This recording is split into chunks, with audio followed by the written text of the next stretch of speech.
Kita buka terlebih dahulu MP3 Video Converter. Kita buka, tampilan layarnya akan seperti ini. Kita klik pilih, tinggal kita nanti memilih video mana yang ingin kita edit. Saya contohkan video ini. Kita buka, kita klik di copy ACC, pilih saja MP3. Setelah kita memilih MP3, klik konversi bagian paling bawah.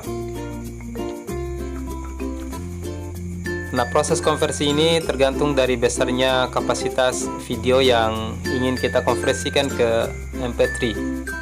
Kita klik putar. Kita pilih saja voice changer-nya. Kita klik di bagian voice changer. Langsung saja geser ke bawah. Kemudian pilih katedral. Kita klik bagian titik 3 di sebelah kanannya play katedral. Kita klik. Kita pilih yang save recording.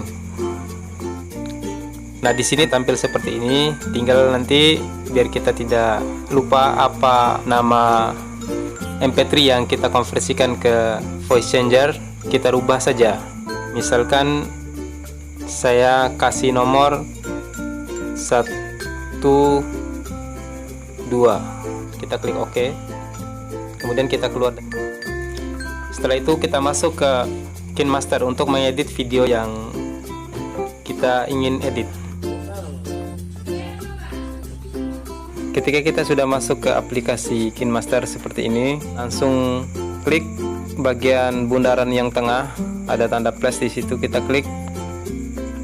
Kemudian pilih aspek ratio, kalau landscape pilih 16:9. Setelah itu kita memilih video rekaman kita tadi.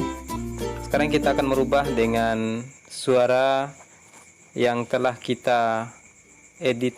Yang pertama, kita klik bagian video di bawah yang panjang,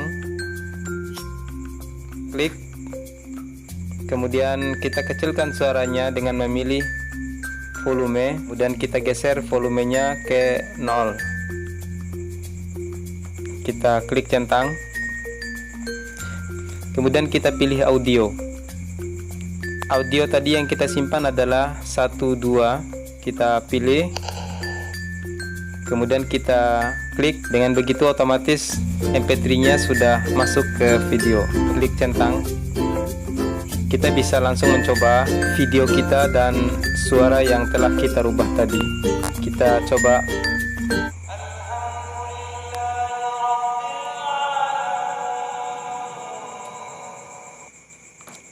Nah, teman-teman, kalau sudah mengedit semua video, langsung bisa tambahkan lapisannya.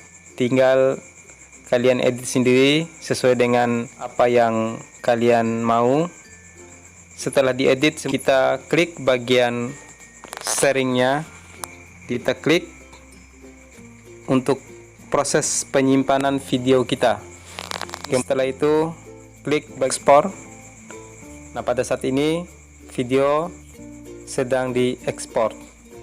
Teman-teman, untuk proses ekspor ini tergantung dari besarnya kapasitas video yang kita ekspor. Kalau video kita panjang durasinya, maka waktu ekspornya juga lumayan lama. Kalau sudah begini, berarti videonya sudah selesai diedit. Kita coba play dengan klik bagian play di atas. Kita buka.